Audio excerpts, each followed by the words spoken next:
But you know what's capturing everybody's attention? Wally the Walrus. Oh, unless you're a boat owner or a rib owner, because he's around the coast of Cork wrecking people's boats and ribs.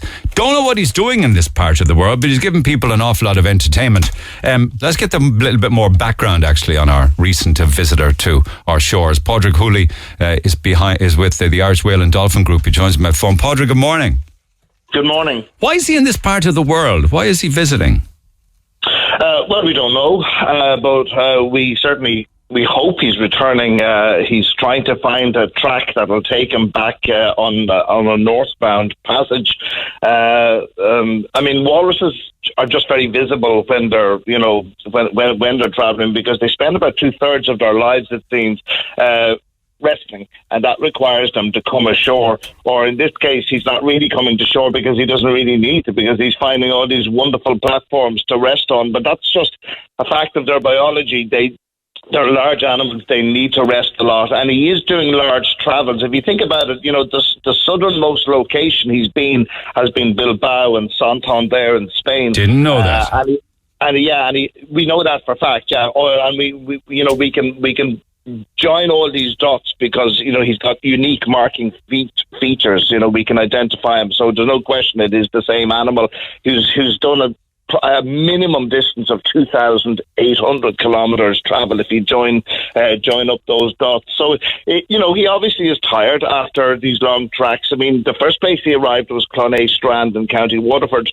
So he is pushing west, and it does look like he, fairly shortly he'll end up in somewhere like back Valentia, Ireland, which brings him right back to the very first location that he was first seen on the 14th of March. So he has some kind of radar. Then he'll be able to, like a salmon, he can track back where he was, can he?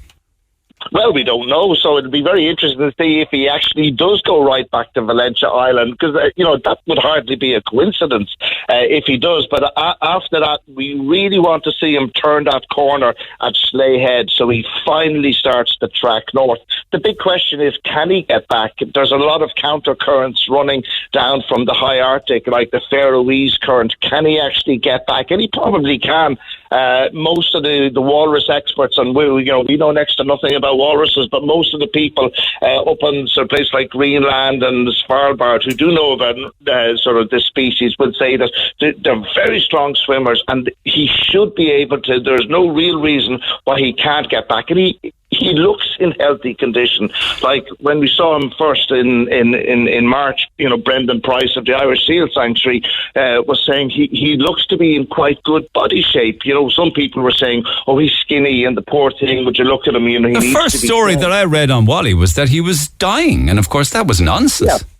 I mean, it was complete nonsense, and we were saying that from the start. I mean, there's always a narrative when an unusual vagrant species like a walrus turns up that somehow we as a species need to intervene. We need to help them. What are you going to do to save the animal? And of course, our attitude is that sometimes an informed do nothing is the best option. Yeah. And this is a really good case in point. How old is he? We've no idea what age he is. We've also no idea where he comes from. There was this nonsense story that he floated down on an iceberg from Greenland. I mean, that was kind of funny, but it's kind of stuck. And Michael's still repeating the story, but so is everybody. It's remarkable. We haven't a bull's notion where he came from, but he is a young animal. We also don't really know his gender, but people are saying it's a he because he looks a little bit of the rough side. Perhaps you can hardly turn him over and look like, can you? Yeah, I know, exactly. But he is a sub-adult, so he's a juvenile animal, not nearly as big as an adult can get. So, and you can see he's actually got bigger in the 5.5 months since he was seen. Does he need massive quantities of fish? They don't eat fish. They eat things like mollusks, shellfish, and we actually have a lot of the same species of shellfish that they would have in Arctic waters. Like the place where he spent most time was Tenby in Wales, and that's quite a famous scallop ground. So he is, it seems, finding plenty of food. And it's one thing about walruses, like with cetaceans or whales and dolphins, if they don't feed regularly, they'll very soon expire. You know, they have a big metabolism, so they do need to feed that machine. Amazing. So he's clearly finding plenty of food. Would he be regarded as a pest, though, at the same time, if he is damaging boats? No? I mean, he sank a couple, and God knows he must have damaged others. Yeah, well, he's just doing what walruses do. They haul out, and he must be finding this great crack because, to be honest, every time he hauls out in his natural habitat, he'd have to be looking over his shoulder to check that there's not a polar bear around. So he doesn't have that problem here.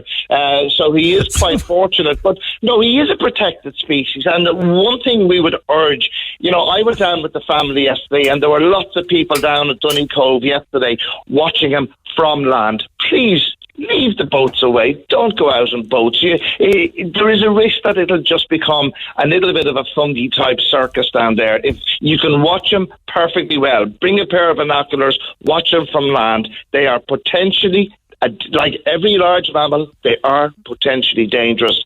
You can watch them from land and cause them absolutely no disturbance if he's hauled out on one of the local boats.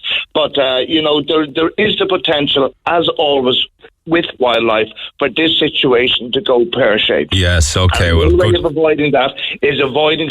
We saw idiots yesterday, almost tried to get onto Michael's boat from their own boat, actually leave their boat and climb on until somehow they saw sense, probably when they realised how large he was. Yeah, they were probably looking for a selfie with him. Absolutely. So people who should know better. We were people. We were screaming at them from the shore to get the hell off the boat and to give the animal the distance. But sometimes there's just no counting for the stupid things that our species will do. Well, words of warning then, and good advice from you, because we're seeing a lot. I mean, you'll see seals and dolphins off our coast and even up the River Lee. I was going over on a rib to Dingle there a few weeks back from Portmagee and Carsavine, and I saw the most amazing, is it right to call them a shoal of minke whales? Or is it a herd? Yeah, well, an aggregation, a group, a pod. Yeah, there's lots of collective nouns for them. But the whale watching is fantastic. And as Michael said, our marine biodiversity is amazing along the entire Celtic Sea area, South Coast, and obviously West Cork. They've kind of cornered the market, if you like, in commercial whale watching. But it's been a wonderful summer with great whale watching since the boats started going back out whale watching. So it's always West Cork and across the West Kerry. So he's in an environment where there are plenty of other marine mammals, but he is in a very strange environment. And we're wondering, we were swimming down in West Cork last week during the heat wave, and the water was 18, nearly 19 degrees at times. And we were wondering, how is this animal surviving in such warm water? And hopefully he'll find his way back north in good shape. Fingers crossed he'll make it back again. It's been a pleasure talking to you, enlightening talking to you. Thank you so much, Padraig. Might stay in touch with you. Cheers for now. Neil Prendeville, the voice of Cork. Weekdays 9 to 12. Cork's Red FM.